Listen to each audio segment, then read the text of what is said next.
বোমা হামলার হুমকিতে আবারও শঙ্কার মুখে আইপিএল।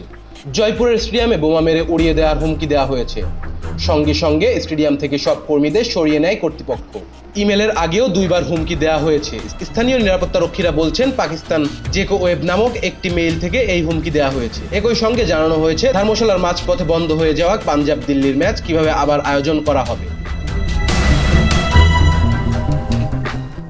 সীমান্ত উত্তেজনা থামলেও থেমে নেই ভারত পাকিস্তান কথার লড়াই। ক্ষয়ক্ষতি হয়েছে দুই দেশেরই, যার প্রভাবে বন্ধ হয়েছে দুই দেশের ঘরোয়া সবচেয়ে মর্যাদাপূর্ণ পিএসএল ও আইপিএল। দুটি টুর্নামেন্টই আবারও মাঠে গড়াতে যাচ্ছে। তবে আইপিএল মাঠে গড়ানোর তারিখ ঘোষণার পর থেকে একের পর এক বোমা হামলার হুমকি পেয়ে আসছে দেশটি। জয়পুরের স্টেডিয়ামে এই মৌসুমে নতুন ফিক্সারে ম্যাচ রাখা হয়েছে 3টি।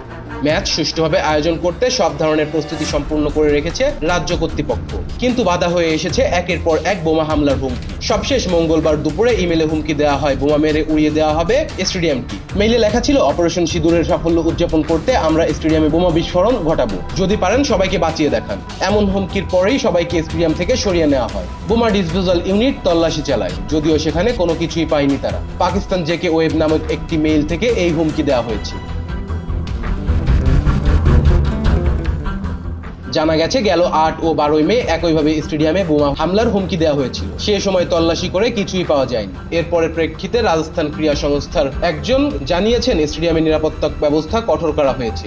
সমর্থকদের আতঙ্কিত না হওয়ার অনুরোধ করেন সবাই যেন নির্বিঘ্নে ম্যাচ উপভোগ করতে পারেন সেই ব্যাপারে সব ধরনের ব্যবস্থা নেওয়া হচ্ছে বলে জানানো হয়েছে।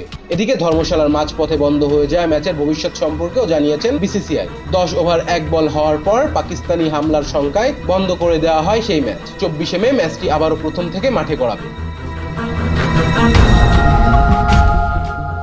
এদিকে বিদেশে ক্রিকেটারদের নিয়ে দোটানায় পড়তে যাচ্ছে ফ্র্যাঞ্চাইজিগুলো, কারণ 11 থেকে 15 জুন থেকে আবারও শুরু হতে যাচ্ছে টেস্ট চ্যাম্পিয়নশিপের ফাইনাল। তার আগে আছে প্রস্তুতি সিরিজও, তাই প্লে অফের আগেই আইপিএল ছাড়তে পারেন সাউথ আফ্রিকান ক্রিকেটাররা। প্রথমবারের মতো টেস্ট চ্যাম্পিয়নশিপের ফাইনালে উঠেছে প্রোটিয়ারা, তাই বেশ সিরিয়াস এই ইভেন্ট নিয়ে।